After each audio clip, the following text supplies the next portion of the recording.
Live news, खबर तो पक्की है। मैं शंभू कुमार, आप देख रहे हैं लाइव न्यूज में। अभी गर्दनी बाग में हूँ और 7वां चरण प्राथमिक शिक्षा बहाली को लेकर के जो लोग धरना पर प्रदर्शन कर रहे हैं, आज से ठीक 10 दिन पहले इन्होंने मुंडन करा करके सरकार के खिलाफ प्रदर्शन किया था और आज ब्रह्मभोज किए हैं। आज ब्रह्मभोज कर रहे हैं। ब्रह्मभोज में लोगों को 10-11 ब्राह्मण को खाना खिला रहे हैं और सरकार को आत्मा को जगाने की कोशिश कर रहे हैं ब्रह्मभोज के थ्रू। चलिए हम बात करते हैं जो ब्राह्मण भोज में बैठे हुए हैं वो खाने। क्या विकसित राज्य है और इसकी स्थिति आप देख रहे हैं बखूबी गर्दनी बाग में देखने को मिल रही है। तो आप इसी से बिहार के विकास का पता लगा सकते हैं। अगर सच में ये ख्वाब देखते हैं कि बिहार विकसित हो तो एक बार गर्दनी बाग उनके आवाज से दूर नहीं है, मात्र 5 मिनट का रास्ता। एक बार गुजर के देख लीजिए ना कितना विकास आपका बिहार कर गया है। और जो नटंकी आप पेपरबाजी करते हैं, पेपरों के माध्यम से बहाली छोड़िए, धरातल पर महोदय आइए और धरातल पर बहाली कीजिए। 5,000 जो बहाली आप कर रहे हैं ना, वो लोकसभा चुनाव का एजेंडा है, उस एजेंडा को बंद कीजिए। आप सच में बिहार के विकास चाहते हैं, बिहार को युवाओं को रोजगार देना चाहते हैं, तो जो वैकेंसी बची है शिक्षकों की उसकी बहाली कीजिए। आप ये गांधी मैदान में बैठ के और हमें लोग के टैक्स के पैसा से वहाँ नियुक्ति पद दोबारा मत दीजिए। उनको नियुक्ति पद ऑलरेडी मिल चुका है यार। हम यहाँ बड़े पैमाने पर लोग संघर्ष कर रहे हैं ताकि हमारी बहाली है। 4 साल से सर संघर्ष कर रहे हैं। 4 साल बहुत बड़ा टाइम होता है, फिर भी हमारे उप मुख्यमंत्री जी कहते हैं इंतजार का थोड़ा मजा लीजिए। अरे भैया ये कैसा इंतजार है जी, जो हज में नहीं हो रहा है। अब इंतजार होता है 10 दिन का, 5 दिन का। इंतजार का मजा 4 साल का नहीं होता है सर। और इंतजार का मजा इनको इतना ही लेना था तो ये भी सत्ता से बाहर थे। ये 5 साल में सरकार बना के 25 में आते हैं ना, ये क्या लाने इंतजार का मजा लिए, ये कलक तोड़ ममोड़ के सरकार बना लिए। जब आप आए थे सत्ता में तो हमको आपसे ये उम्मीद थी कि हमारे तेजस्वी भैया युवा हैं, युवा को रोजगार देंगे। लेकिन आज सच पूछिए तो उम्मीद टूट चुकी है हम लोगों की कि जो हम लोग के साथ पहली सरकार करती थी वही आप कर रहे हैं। तो फिर आप हमारे हितैषी कैसे हुए? प्रेजेंट और पूर्व में कोई मतलब नहीं रहा। हमको सरकार के सत्ता हो विपक्ष हो कोई हम लोग के साथ नहीं दिया है। हम जो एमओआई समीकरण की बात करते हैं, कोई A to Z की बात करता है। अरे भैया हमको कोई समीकरण नहीं चाहिए। कुछ क्षण बहुत दिन हो गया, 4 साल से कुछ क्षण सुन रहे हैं और माननीय मुख्यमंत्री जी का वैसे संतुलन खो चुका है। उनको तो समझ में आ रहा है कि कुर्सी नहीं संभलता है तो हम उतर जाते हैं। कोई बैठे हुए कुर्सी पर नहीं संभलता, उतर जाइए ना। क्यों हम युवाओं को, बिहार के युवाओं को आप ठगने का कार्य कर रहे हैं? इसको बंद कीजिए। हम लोग मानसिक रूप से बहुत टॉर्चर हुआ है इस चीज से। ये हमको आश्वासन देते हैं कि इस साल इस महीना जॉब होगा, इस महीना जॉब होगा। हम घर वालों को आश्वासन दे रहे हैं। तो यह आश्वासन की प्रक्रिया निरंतर चल रही है, इसको खत्म कीजिए ताकि हम लोग सिस्टम में जाए और बिहार की शिक्षा व्यवस्था जो रसातल में चली गई है उसको सुधारने का प्रयास करें। मैं सीटेड कैंडिडेट हूँ। ये ब्रह्मभोज सरकार और सिस्टम को जगाने के लिए किया गया है। वैसे तो किसी के मृत्यु पे किया जाता है, लेकिन जो जागना ही नहीं चाहता तो वो भी मरे हुए के समान है। अगर आपको 3.5 साल से हम लोग जगा रहे हैं, बावजूद आप नहीं जग रहे हैं, तो अभी तो ये शुरुआत है, अभी पूरा पिक्चर आप देख नहीं पाइएगा।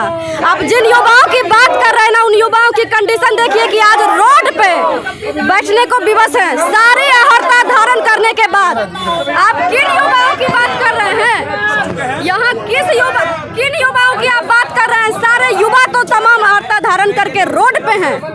आप इनको रोड से बोर्ड पे भेजने का काम कीजिए, क्योंकि हम लोग रोड के लिए नहीं बने हैं।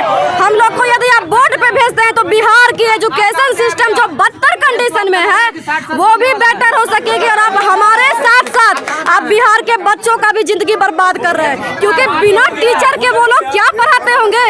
आप उनकी भी जिंदगी बर्बाद कर रहे हैं अपनी राजनेता, अपनी बलि चढ़ाने के चक्कर में। तो आपसे प्लीज रिक्वेस्ट है कि आप अभी भी हम अभ्यर्थियों की मांग को सुने और 7वें चरण की प्राथमिक बहाली जो 3 साल से लंबित है, आप उसको जल्द ही जारी करें। सर, नीतीश कुमार की आत्मा मर चुकी है, उन्हीं को जगाने के लिए हम लोग ये ब्रह्मभोज रखे हुए हैं। उनको आत्मा जग जाए, हम लोग को विज्ञप्ति दे दें, तो यही हम लोग को उनको दिखाने की कोशिश कर रहे हैं। तो अभी तक सरकार का नुमाइंदा कोई आपसे मुलाकात नहीं करने, जो वर्तमान सरकार नहीं, अभी तक तो कोई नहीं आया यहाँ पे। हमको मुझे लगता है तकरीबन 1 महीना होने जा रहा है आप लोग का जी। 4 तारीख से हम लोग का ये आंदोलन शुरू हुआ है।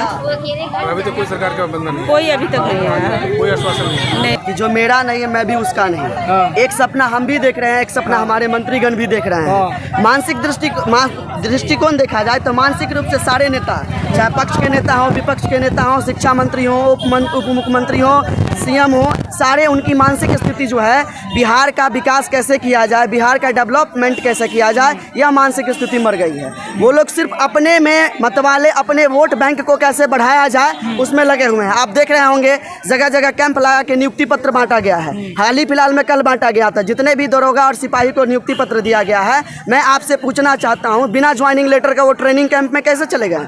आप जरा बताइए हमको। बिना ज्वाइनिंग लेटर का कोई कैंप में जाता है क्या? वहाँ ट्रेनिंग करता है क्या? बिना ज्वाइनिंग लेटर तो उसके बाद उसको पोस्टिंग ऑर्डर बांटा गया है कि हर दरोगा, हर सिपाही को कहाँ कहाँ पोस्टिंग दिया गया। जब आप ही की तरह मीडिया बंधु उनसे पूछते थे कि आपका कहाँ ड्यूटी लगा, तो कोई बताते थे दरभंगा, कोई बताते थे सहरसा, कोई पटना, कोई मुजफ्फरपुर। तो पूर्व के बहाली को, पूर्व के नियुक्ति पत्र को आप पोस्टिंग ऑर्डर के माध्यम से नियुक्ति पत्र बता रहे हैं। हम लोग मूर्ख नहीं है। अगर वास्तव में आप 10 लाख नौकरी का वादा किए हैं और युवाओं का सपना है कि युवाओं आपसे जो बहुत ज़्यादा उम्मीद लगा के बैठी है और वास्तव में ओरिजिनल नियुक्ति पत्र देना चाहते हैं, तो शिक्षा विभाग में जो 3.5 लाख वैकेंसी खाली है, अगर आप 1.5 लाख भी वैकेंसी को इशू कर देते हैं तो यहाँ पर सड़क पर बैठे एक भी शिक्षक अभ्यर्थी आपको नहीं दिखाई देंगे और सारे के सारे निकल जाएंगे। इसलिए आपको सच में नियुक्ति पत्र देना है तो 125 का नियुक्ति पत्र निकालिए 7वें चरण के माध्यम से और ओरिजिनल नियुक्ति पत्र बांटिए। और आप जो सपना देख रहे हैं, मेरे सपना को आप साकार कीजिए, हम भी आपके सपना को साकार करेंगे। हम लोग इससे परेशान हो गए हैं, निराशा हम लोग का टूट रही है, उन पर से विश्वास हट रहा है, इसलिए हम लोग अब मृत्यु समान हो गए, इसलिए आज उनका परमभोज कर रहे हैं। यही बात है। क्या बोलेंगे सरकार के खिलाफ?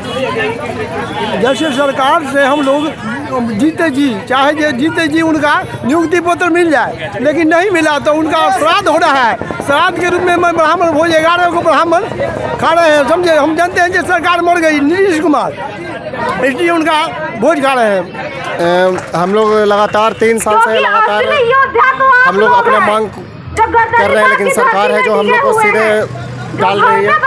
लगातार झूठा आश्वासन पर आश्वासन दिया जा रहा है। करीब इसके पहले तेजस्वी यादव खुद जो कि हम लोग के पंडाल में आते थे, वो हमेशा हम लोग को यही आश्वासन देते थे कि अगर मेरी सरकार आएगी तो हम लोग को तुम लोग को बहाली 1 महीना के भीतर कर देंगे। लेकिन जैसे ही वो सरकार में आए, हम लोग को सिर्फ झूठा दिलासा दे रहे हैं और उनका मेन मकसद है 2025 में मुख्यमंत्री बनना चाहते हैं। यही कारण है कि उनके मन में अब लोभ आ गया कि 1 लाख शिक्षक बहाली है, क्यों ना हम इस बहाली को थोड़ा डिले कर दें। चुनावी मुद्दा बना, खुद सोच सकते हैं कि हम लोग 3 साल से 2019 दिसंबर सीटेट बीटेट पास करके लगातार अपनी मांगों को आंदोलन के जरिए सरकार के समक्ष प्रस्तुत कर रहे हैं, लेकिन बावजूद सरकार हम लोग की मांगों को अनसुना कर रही है। और ये तेजस्वी यादव जी से हम लोग को बहुत ज़्यादा उम्मीद था कि सत्ता में आते ही ये समझिए कि एकदम पूरी तरह से बदल गए।